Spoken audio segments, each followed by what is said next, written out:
Good afternoon, agents. Alright, so I'm on my second try on this video because apparently I didn't save the first one. I'm here to talk to you today about my high-end build. Now, this is not optimized. It could obviously be better.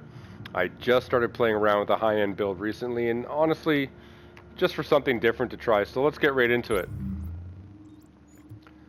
Start off with my vigorous chest piece, roll to firearms, health on it, ammo capacity, and 2 firearms mods with health. You really want to roll health on everything, guys, unless you want to be super squishy or your tactician build. I might even try this with a reckless chest piece. I haven't really decided yet, but right now I'm just playing around with it. Tenacious Mask. Tenacious Mask is very important, and I'm going to show you why, because I'm going to show you how to get almost 30,000 base damage, 28.9 thousand base damage with an SMG. And that comes from using Tenacious and Booster Shot. So now I'm going to keep it a secret, but I'm going to show you how and why and when you should use it. Again, crit chance, damage to elites, I don't really care about, but I'm not going to worry about the minor attributes until I find a better mask. And another firearms mod rolled with health. Knee pads accomplished, doesn't really matter. I'd rather have short bow, but I have yet to get a pair, so unfortunately this is what I'm using for now. We've got health rolled on it, some decent minor attributes, and firearms with health. I'm using my Alpha Bridge holster because, quite honestly, it's got the highest stats of any holster I have at the moment. Health rolled on it, and another first aid self-heal. Doesn't really matter. I'll come back to the gloves in a second. Specialized backpack, as most people are running. Roll for stamina. I only roll 2 pieces for stamina, guys. The reason being is you only get 15 points for every stamina piece or stamina point that you have, and firearms and electronics are still 30 to 1. So you're better to get your toughness from health and from high armor, even though armor has been mitigated quite a bit down to 35% cap. Don't roll too much in the stamina unless you want to be super duper tanky, and if you do, you should be using a nomad build. Again, I've got health and ammo capacity rolled on it, firearms mods with health, and first aid self-heal. Now, come back to the gloves, and the gloves are the key to this build and any high-end build. The Skull MC gloves, in my opinion, are ridiculously overpowered. So much so that if you don't have a good pair to use, you are at a terrible disadvantage in PvP. I'm surprised they let them get out with this high of damage, but as they sit now, this is the way they are. Roll for crit chance, crit damage, SMD damage. Obviously, these things could be higher, but for Skull MC gloves, this is a pretty good pair of gloves. This gives you a ton of damage. So we're going to go into my AUG, and you see I have 23.7 thousand base damage. My lightweight M4, which is just my backup, 23,000 base damage. But 23.7 on an SMG is ridiculously high, okay? Especially for a decent rate of fire. You know, the UMP, you'll get a high base damage, but really slow rate of fire. I still think the MP5 is as good or better. I don't necessarily this is good. The AUG is one of the better guns in the game. The Vector is also very viable. The downside to the AUG and the Vector, smaller magazine size, which is really why I don't like the MP7. The most ammo I'm going to get in a magazine is about 42, which to me just isn't enough. Talents, I have Unforgiving, Brutal, and Responsive. I would much prefer to have Deadly on here than Brutal, but for now, this is one of the highest roll ones I have, so this is what I'm using. Magazine, guys, on SMG, you want mag size with crit damage. You do not want crit hit chance, and you want rate of fire. On the assault rifles, crit hit chance is far better way to go in my opinion, but with the high crit chance already on SMGs, you want to stack your crit damage as much as possible. As you can see, I've got crit damage on my muzzle, crit damage on my grip, crit damage on the headshot, or on the scope rather. So,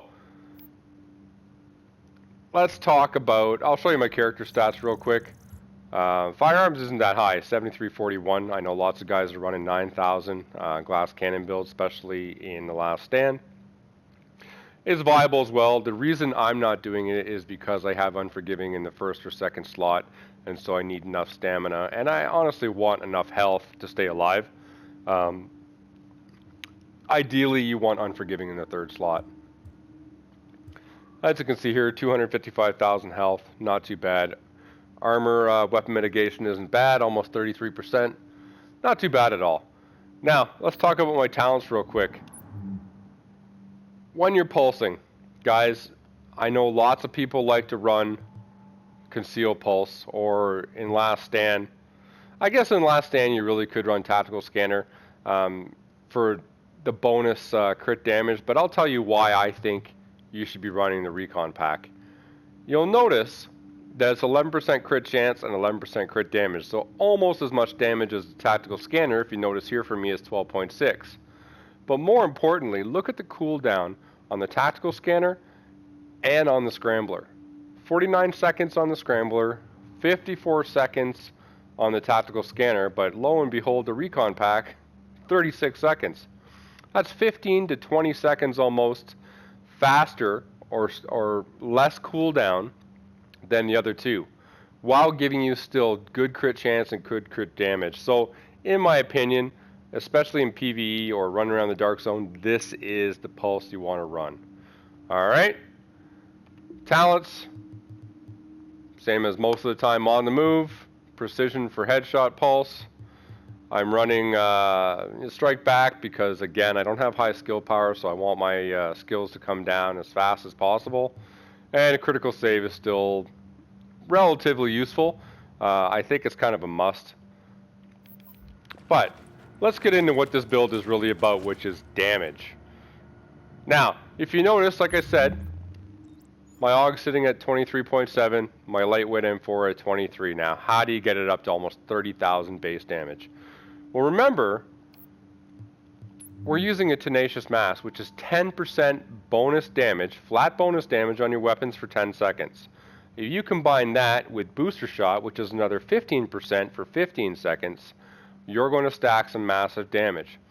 I know a lot of people running around the Dark Zone when they're PvPing, or even when they're PvEing, or in Last Stand in particular, are saving their med kits when they need to pop them, or saving their heals when they need to pop them for when they're taking damage.